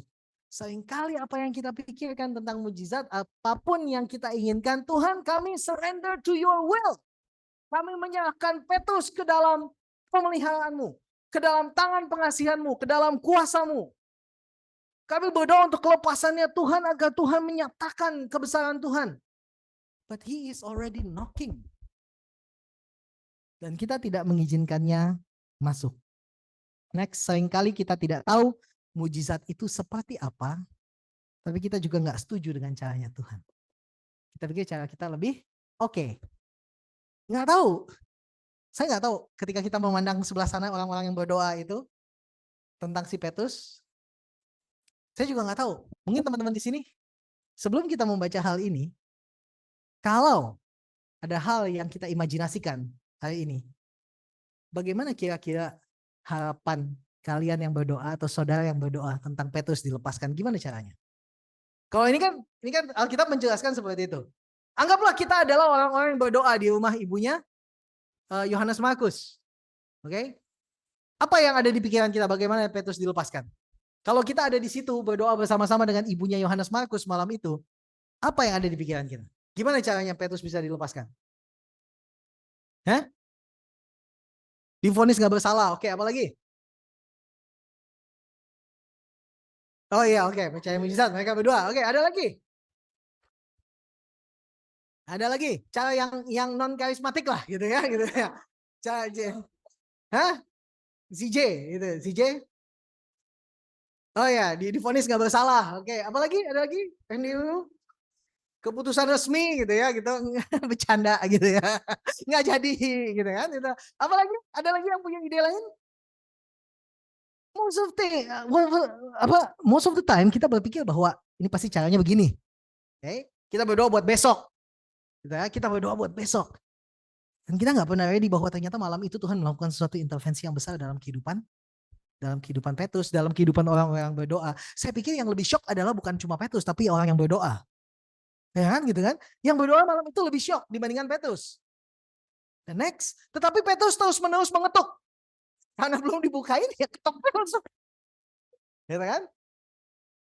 Dan ketika mereka membuka pintu dan melihat dia, lucunya gini, ketika mereka, jadi bukan cuma si Rode yang membuka pintu, karena di dalam itu udah quarrel, itu Petrus, bukan malaikat, bukan. Ayo kita lihat sendiri, come on, ayo kita lihat semua-sama. Jadilah berbondong-bondong ibu-ibu dan jemaat mula-mula berbondong keluar untuk membuka pintu dan melihat dia, mereka tercengang-cengang. Tahun 70-an itu ada apa ya? Ada komedi gitu ya. Kalau ada yang tahu Cheech and Chong, ada yang pernah tahu itu? Cheech and Chong. Itu adalah komedi, stoners komedi di Amerika itu. Jadi stoners komedi ini adalah orang-orang yang ngegele gitu kan. Jadi benar-benar dia komedinya komedi yang karena dia ngeganja jadi dia lucu lah gitu, kurang lebih begitu. Nah, Cheech and Chong ini punya audio tape. Audio tape-nya lucu menurut saya gitu kan. Buat orang yang ini mungkin nggak lucu gitu, tapi menurut gue lucu gitu si Cheech and Chong ini. Salah satu di audio tape itu, salah satu yang beken banget, yang membuat mereka beken namanya di Amerika, itu adalah satu adegan gitu ya. Adegan ini karena bukan video ya, jadi cuma audio doang. Seperti ini. Who is it? Who is it? Come on man, open it. This is Dave. Huh? Come on man, open it. I think that the police saw me here. Ya karena dia bawa ganja nih kan gitu, makanya dia bilang, come on, open it. Who is it? Gitu kan? It's Dave man, come on, open it. Kan? Huh? Come on man, open it. It's Dave. Yeah, it's Dave. Yeah, man, come on. This is Dave. Yeah, Dave. Dave's not here, gitu ya. Itu beken banget itu. Dave's not here, gitu. Dalam ayat itu, jadi seolah-olah bahwa ini mengetuk, dan ketika mereka membuka pintu, mereka melihat dia dan cengang-cengang. Tapi Petrus memberi isyarat dengan tangannya supaya mereka diam. Atau gitu kan gitu. Lalu ia menceritakan bagaimana Tuhan menuntunnya keluar dari penjara. Katanya, beritahukanlah hal ini pada Yakobus dan saudara-saudara kita. Lalu ia keluar dan pergi ke tempat lain. Dia benar-benar kayak jelangkung gitu ya. Datang gak diundang, pulang gak diantar. Gitu kan. Dia cuma datang, dia kasih lihat bahwa this is me. Kenapa? Karena Tuhan belum selesai. Di Getsemani Tuhan, Kristus Yesus sudah selesai. It's his time. Waktunya sudah selesai, maka dia harus mati di atas kayu salib. Sodom dan Gomora sudah selesai, harus hancur. Tetapi Tuhan belum selesai dengan Lot yang harus keluar dari situ. Dan Petrus belum selesai. Jadi kalau kita bicara tentang I pray and I obey, kita tahu bahwa kalau selama waktu kita belum selesai, let's pray. Dan kita nggak tahu kapan waktu kita selesai. Selama kita masih hidup, let's pray. Dan selama masih kita hidup, and let's obey. Next, seringkali kita perlu diam sewaktu merasakan mujizat Tuhan. Makanya Petrus katakan,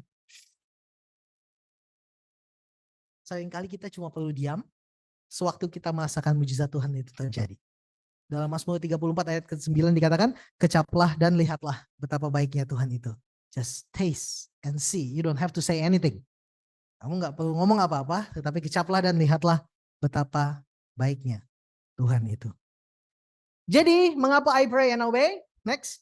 Jika Tuhan katakan itu mujizatmu, artinya itu mujizat. Jika Tuhan katakan itu mujizatmu, itu artinya itu mujizatmu. Jika itu bagianmu, itu akan menjadi bagianmu. Kenapa kita berdoa? Karena kita nggak tahu kapan itu menjadi bagian kita. Kita nggak tahu apa yang menjadi bagian kita nggak tahu caranya bagaimana kita berdoa agar Tuhan melakukan sesuatu. Tetapi yang seringkali terjadi adalah Tuhan mungkin menolak doa kita, tetapi Tuhan melakukan apa yang menjadi isi hati kita. Harapan-harapan kita. Yang berdoa di sana mereka berdoa agar Petrus dilepaskan dengan cara yang biasa, tetapi Tuhan melakukannya dengan cara yang luar biasa. Ketika Abraham berdoa kepada Tuhan dengan kata-kata yang sopan, yang dia doakan adalah Lot. Tapi dia mengatasnamakan Sodom dan Gomora. Sodom dan Gomoranya selesai. Tetapi Lot diselamatkan. Di Getsemani ketika Tuhan berdoa, ketika Tuhan Yesus berdoa, waktunya memang sudah selesai. Besoknya dia harus menanggung semuanya, berjalan di Via Dolorosa ke Kalvari. Tapi hari ini kita menolak untuk menyerah kepada dunia, kita menyerah kepada Tuhan. Kita menolak untuk menyerah pada dunia, kita menyerah pada Tuhan. Jika Tuhan katakan itu mujizatmu, artinya itu mujizatmu. Dan seperti kata John Piper mengatakan, doa menyebabkan apa? Doa menyebabkan sesuatu yang tidak terjadi, terjadi. Karena apa yang tidak terjadi akan tetap tidak terjadi jika kita tidak berdoa. Dan yang mengesankan adalah hal ini dikatakan oleh John Piper yang sangat reform gitu kan, gitu bahwa doa menyebabkan sesuatu yang tidak terjadi, terjadi, dan karena apa yang tidak terjadi akan tetap tidak terjadi ketika kita tidak berdoa. Dan lucunya adalah John Piper mengatakan, I don't care about what you Calvinist think, dia bilang gitu. Dan inilah yang saya ajarkan. Sama-sama kita baca, 1, 2, 3. Doa menyebabkan sesuatu yang tidak terjadi, terjadi. Karena apa yang tidak terjadi akan tetap tidak terjadi jika kita tidak berdoa. Next, kita diberikan kehormatan untuk mengubah kelangsungan alam semesta melalui doa. Kita diberikan kehormatan untuk mengubah kelangsungan alam semesta melalui doa. Hidup adalah peperangan, dan sebelum kita menyadari hal itu, kita tidak mungkin menyadari bahwa doa adalah hal terkuat yang bisa dilakukan oleh manusia. Orang-orang katakan bahwa saya nggak punya waktu buat berdoa. Itu karena dia nggak tahu bahwa doa adalah hal terkuat yang bisa dilakukan oleh seseorang. Kalau dia tahu bahwa doa itu bisa mengubahkan banyak hal dalam kehidupan, kalau orang itu tahu bahwa doa adalah kekuatan paling kuat di dalam alam semesta, maka orang akan memberikan waktu untuk berdoa. Makanya dalam surat-surat Paulus menuliskan kepada jemaat-jemaat itu, aku mengucap syukur pada Allahku setiap kali aku mengingat kamu dan sebagainya. Berulang kali dia mengatakan seperti itu. Kenapa? Karena Paulus berdoa buat jemaat. Kadang-kadang kita berpikir bahwa orang kalau misalnya I pray for you, itu cuma kata-kata yang ya basi lah gitu kan. Karena kita tidak tahu bahwa ada kekuatan apa di balik doa.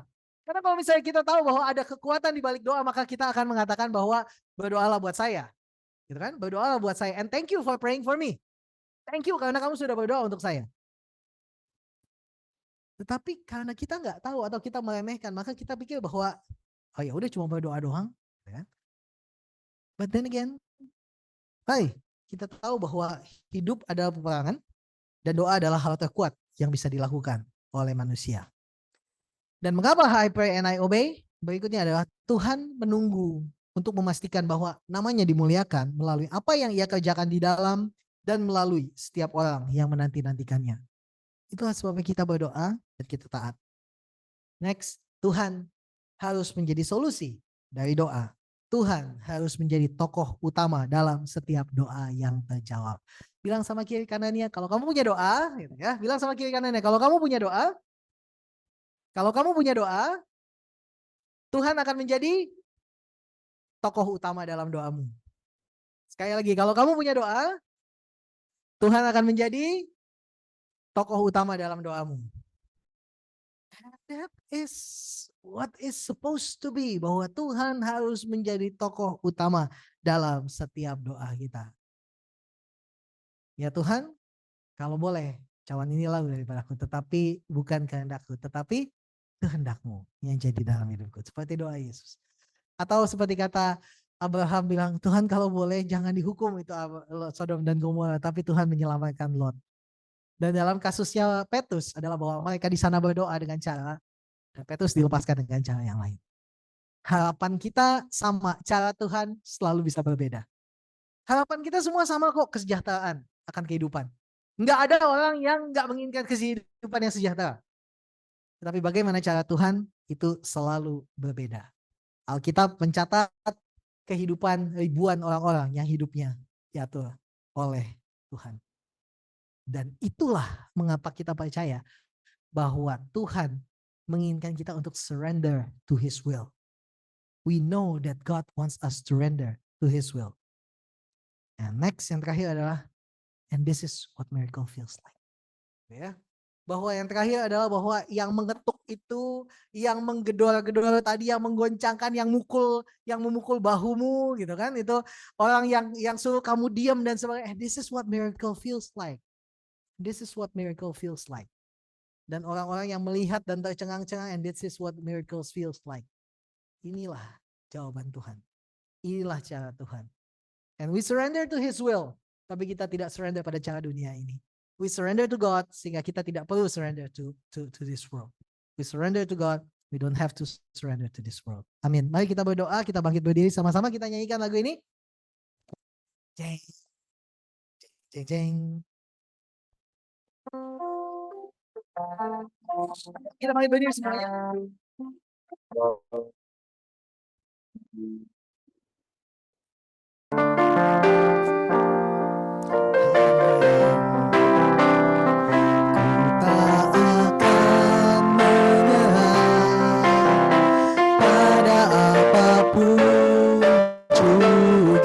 Sebelum ku coba semua yang ku bisa, tetapi ku berserah kepada kehendak-Mu.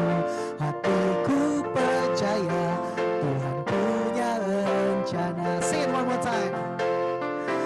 Ku tak akan menyerah pada apapun juga, sebelum ku coba semua yang ku bisa, tetapi ku berserah kepada kehendak-Mu.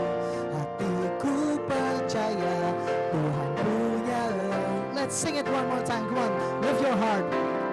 Tak akan menyerah pada apapun juga, sebelum ku coba semua yang ku bisa, tetapi ku berserah kepada kehendak-Nya. Hatiku percaya Tuhan punya rencana. Di dalam kehidupan kita seringkali kita pikir bahwa kadang-kadang gak ada jalan keluar. But again, if you are not dead, God is not done. Kalau kita belum mati, Tuhan belum selesai dengan hidup kita. Kalau kita ada dalam situasi-situasi sulit, and it's okay, karena itu adalah membuat hidup kita menjadi lebih baik di hadapan Tuhan.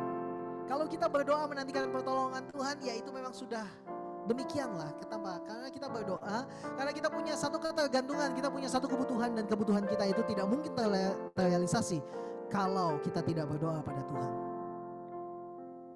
Broken Saint, dengar baik bahwa jangan sampai apa yang kita doakan itu menghalangi kita untuk melihat bahwa Tuhan sudah melakukan apa yang baik dalam hidup kita.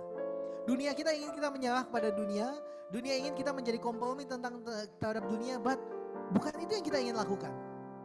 Dunia kita ingin lakukan, mereka ingin kita mengikuti apa kata mereka, tapi kita memilih untuk mengikuti kata Tuhan. Dengan kita berdoa, kita menyerahkan seluruh keberadaan kita kepada Tuhan.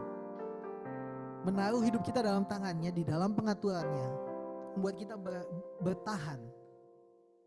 Ketika kita berdoa, ketika orang lain berdoa buat kita, and that is like the most powerful weapon in the world. Dan pada waktu itu kita tahu bahwa Tuhan melakukan pekerjaannya sekalipun dalam diam. Sekalipun gak ada orang yang tahu apa yang dia lakukan, tapi kita tahu bahwa Tuhan punya rencana dalam hidup kita. semua yang mendengarkan firman Tuhan dengan baik, bahwa Tuhan belum selesai dalam hidupmu. Tuhan melakukan apa yang baik, Tuhan melakukan terus-menerus pekerjaan-pekerjaan yang dahsyat dalamnya. Dan biarlah kiranya apa yang Ia lakukan terus Dia lakukan dalam hidup kita. Dan biarlah kiranya apa yang Ia lakukan terus Dia lakukan dalam hidup kita. Tuhan, kami berdoa untuk segala sesuatu yang baik yang Kau mau kerjakan dalam hidup kami. Haleluya, haleluya. Ku tak akan menyerah pada apapun juga, sebelum ku coba semua yang ku bisa, tetapi ku berserah kepada kehendak-Mu. Hatiku percaya Tuhan punya rencana. Ku tak akan menyerah pada apapun juga, belum ku coba semua yang ku bisa, tetapi ku berserah kepada kehendak-Mu. Hatiku percaya Tuhan punya rencana. Hatiku percaya Tuhan punya rencana. Terima kasih ya Tuhan. We surrender ourselves to You. We pray and we obey. We thank You for all that You've done, for all You're going to do in our life. Kami tahu bahwa if we are not done, God is not done in us. Thank You Father God. In Jesus' name we pray. Semua mengasihi Tuhan, sama-sama kita katakan amin. Amin, amin. Silakan duduk dulu. Silakan duduk dulu. Kita tundukkan kepala kita sekali lagi. Kita mau berdoa syafaat untuk beberapa pokok doa. Saya catat di sini pokok doanya. Sebentar. Wait. Yuk, mari kita mengangkat suara kita bersama-sama. Mari kita mengangkat suara kita selama 1 menit ke depan. Mari kita berdoa. Haleluya, haleluya, haleluya, haleluya. Bapak, kami mengucap syukur ya Tuhan. Kami berdoa buat Elvina, mamanya Is dan Ancis dan benjolan di bagian payudara yang sedang menjalani pemeriksaan. Sambil mencoba pengobatan tradisional, sambil menjalani pemeriksaan yang bertahap, menunggu hasilnya finansial yang cukup untuk menjalani pengobatannya. Mari kita berdoa, kita bungkas suara kita angkat suara kita untuk hal ini. Kami berdoa ya Tuhan buat kehidupan keluarganya Is dan Ancis ya Tuhan, buat mamanya dan ada benjolan di bagian payudaranya. Kami berdoa agar kiranya Tuhan yang menyembuhkan, kiranya Tuhan yang ikut ambil alih, Tuhan yang ikut campur dalam hal ini. Kami percaya bahwa Tuhan yang mencukupi semua biayanya, bahwa akan ada hal-hal yang baik yang terjadi. Kami berdoa untuk kesembuhan, kami berdoa untuk kekuatan, kami berdoa agar Tuhan menjamah kehidupan mereka, mengubahkan keluarga mereka sehingga melalui hal ini menjadi satu perubahan yang terjadi dalam kehidupannya. Kami bersyukur ya Tuhan buat kasih-Mu dalam kehidupan Is sama Ancis. Kami berdoa agar mereka bisa menjadi anak-anak yang menjadi contoh teladan bagi keluarganya. Terima kasih Bapa. Dalam nama Tuhan Yesus kami berdoa, kami bersyukur. Kita juga berdoa yang kedua untuk pertumbuhan RLC. Untuk di tahun ini kita berdoa buat pertumbuhan baik secara kualitas ataupun kuantitas. Mari kita berdoa. Bapak, kami mengucap syukur ya Tuhan buat RLC. Kami bersyukur karena Tuhan bawa kami gak pernah tahu bahwa kami akan melangkah sampai sejauh ini. Tapi dalam langkah kami sampai sejauh ini pun kami percaya bahwa sampai dengan hari ini Tuhan masih menolong kami. Engkau yang menumbuhkan kami dari apa yang kami gak punya sampai dengan apa yang kami punya. Dari apa yang kami gak lakukan sampai dengan apa yang kami lakukan. Kami percaya bahwa Tuhan akan terus membawa RLC sesuai dengan maksud Tuhan. Untuk melakukan satu counter culture, untuk melakukan satu kontra mundum tentang apa yang menjadi, untuk kami lebih percaya kepada apa kata Tuhan dibandingkan dengan apa kata dunia ini. Ajar kami untuk gak follow the culture, tapi kami follow the Savior di dalam kehidupan kami ke depannya. Terima kasih ya Tuhan, bangkitkan kami, ajar kami untuk melihat kepada tuayan di luar sana, ajar kami untuk mengajak orang untuk boleh datang ke sini karena rumahku harus penuh. Terima kasih ya Bapak atas apa yang Kau lakukan terhadap gereja kami. Yang ketiga, kami berdoa untuk pilkada besok. Kami gak cuma berdoa untuk pilkada 2024, kami juga berdoa untuk proses peralihan kekuasaan dari presiden yang lama kepada presiden yang baru.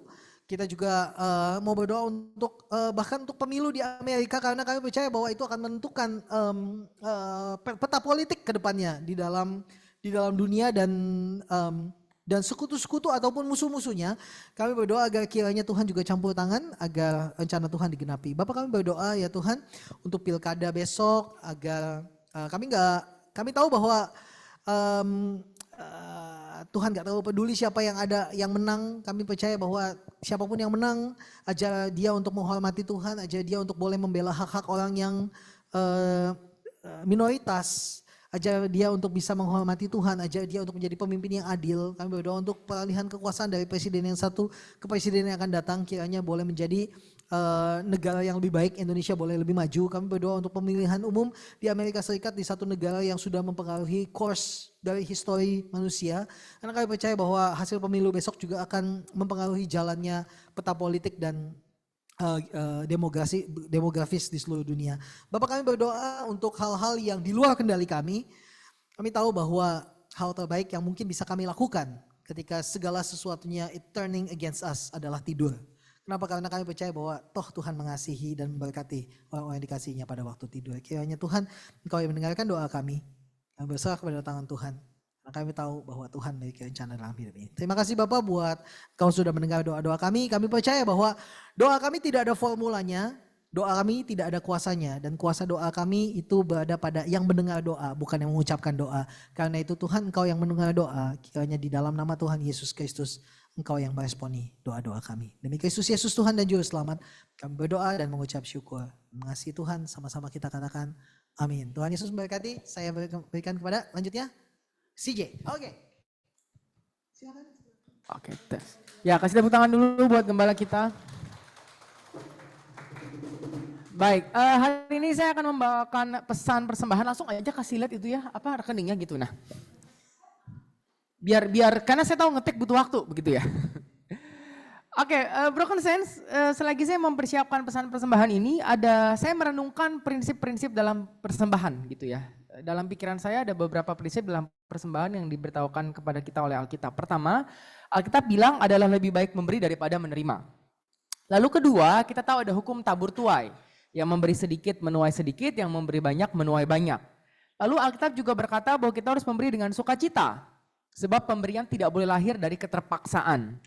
Lalu Alkitab juga berkata bahwa pemberian harus datang dari hati.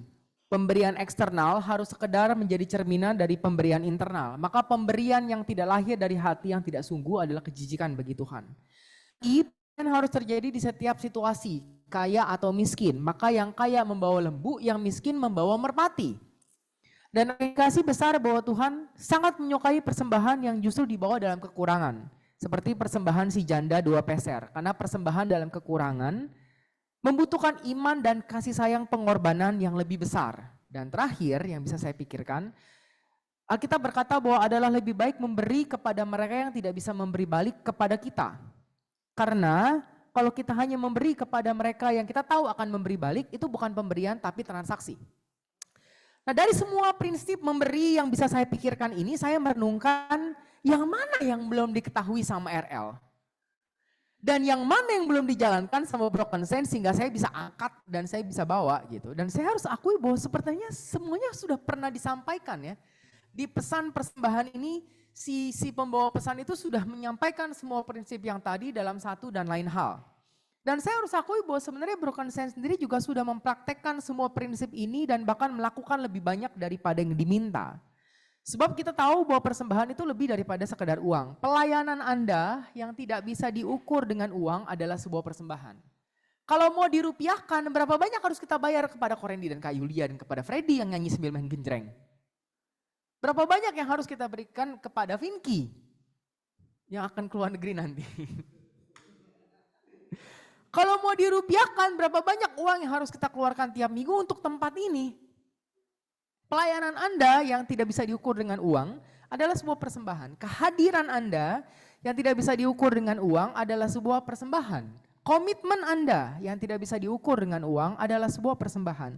Kesediaan Anda mendengar khotbah kami yang aneh bin ajaib adalah sebuah persembahan. Karena kami tahu tidak banyak orang yang rela sudi mendengar khotbah model ini. Dan karena itu, maka momen persembahan kali ini saya pikir ingin saya dedikasikan sebagai momen apresiasi dan terima kasih. Izinkan saya berterima kasih kepada kalian semua Broken Sense. Tepuk tangan buat kalian semua. Terima kasih atas kasih sayang Anda, atas komitmen Anda, atas pelayanan Anda, atas dedikasi Anda, atas kesediaan Anda untuk terus hadir dan bertumbuh bersama. Gereja ini ada dan terus ada karena Broken Saints semua. Gereja kita kecil, tapi gereja yang kecil ini percaya atau tidak Broken Saints adalah gereja yang tidak pernah pusing soal tempat ibadah dan soal uang. We are in a way free from financial burden. Isn't it something? Isn't it something? Bahwa gereja kita kecil banget, but we never talk about money because we are very secure, money-wise and financial-wise. Kita nggak pernah pusing soal tempat ibadah karena selalu ada yang menawarkan dan bahkan kita kadang-kadang harus tolak-tolakin. Dan kita nggak pernah pusing soal uang. I mean like, how on earth could that be? Bagaimana caranya gereja sekecil ini yang nggak pernah ada perpuluhan dan nggak pernah edarin kantong persembahan, nggak pernah pusing soal uang, but here we are. That's a blessing indeed. Kontra mundum. Karena saya tahu ada banyak sekali gereja yang concern utamanya adalah soal uang. Untuk gedung, untuk gaji pendeta, untuk persembahan kasih, untuk videotron dan lain-lain. Itu butuh uang yang sangat banyak. Sehingga setiap kali ibadah hanya ada dua yang dipikirkan. Jumlah jemaat dan jumlah persembahan. Dan semua yang lain, apa tema khotbah, siapa pengkhotbah yang diundang, bagaimana musik gereja harus dibangun, pelayanan dan pembinaan model apa yang diberikan, semuanya harus dijalankan dalam cara yang memastikan jumlah jemaat dan jumlah persembahan tidak turun tapi naik terus. Karena mereka terus pusing soal uang. Lama-lama gereja itu terpenjara, Injil itu harus dijinakkan, suara kenabian harus dibungkam, dan nurani si hamba Tuhan harus dibunuh. Karena dia harus cater kepada jumlah jemaat dan jumlah persembahan. Tapi gereja ini bebas. Bebas sepenuhnya untuk jadi dirinya sendiri yang broken, yang aneh, yang post-kolonial, yang liberated, yang terus ada di ambang batas. Progresif, yang terus progresif. Dan Broken Saints burden free ini terjadi karena kalian semua. So again, thank you so much. Terima kasih karena terus menjaga gereja ini tetap bebas dalam suara kenabiannya. Terima kasih karena terus menjaga panggilan kami murni dari kekhawatiran finansial sehingga kami bisa terus setia kepada Injil. Sehingga tidak ada pertentangan batin, tidak ada dari nurani panggilan kami yang harus dibunuh for catering for something else. Dan aku tahu kebebasan itu diberikan, dianugerahkan kepada kami oleh teman-teman semua. And I'm very thankful for that. We are very grateful for that. Kalian sungguh luar biasa. Jadi teruslah memberi yang banyak. Supaya kami terus. No.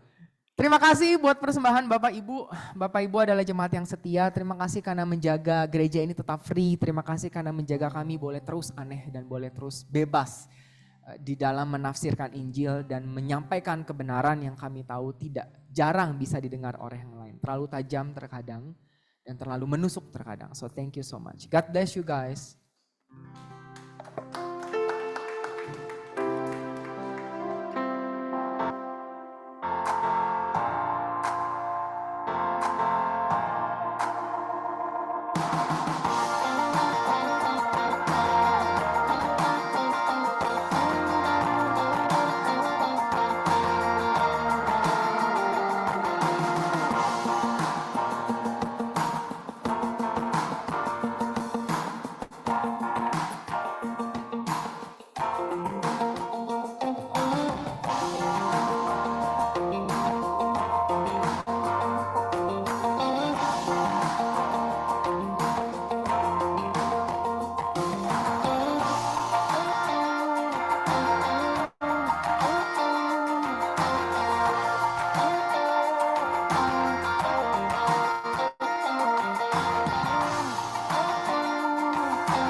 Tes. Oke. Kisah Rasul 12 ayat 2 dan 3. Atas perintahnya, nyanya itu berarti Herodes, Yakobus saudara Yohanes dibunuh dengan pedang. Ayat ketiga. Ketika Herodes melihat bahwa perbuatannya itu menyenangkan hati orang-orang Yahudi, ia berbuat lagi seperti itu. Ia menyuruh orang-orang menangkap Petrus juga. Jadi bayangin ya, 16 orang itu cuman dijaga si Petrusnya oleh 16 orang itu untuk memelihara egonya si Herodes. Karena perbuatan itu menyenangkan hati orang-orang itu. Ya, saya cuman mikir ya, persis kayak saat-saat ini ya. Kalau kamu bukan tim dari kosong berapa, maka kamu nggak akan dapat apa-apa. Kecuali mau gabung sama tim kosong itu, kan gitu ya, kayak gitu ya. But anyway, thank you buat khotbahnya Kotim. Hari ini kita sangat ekumene dan sangat karismatik.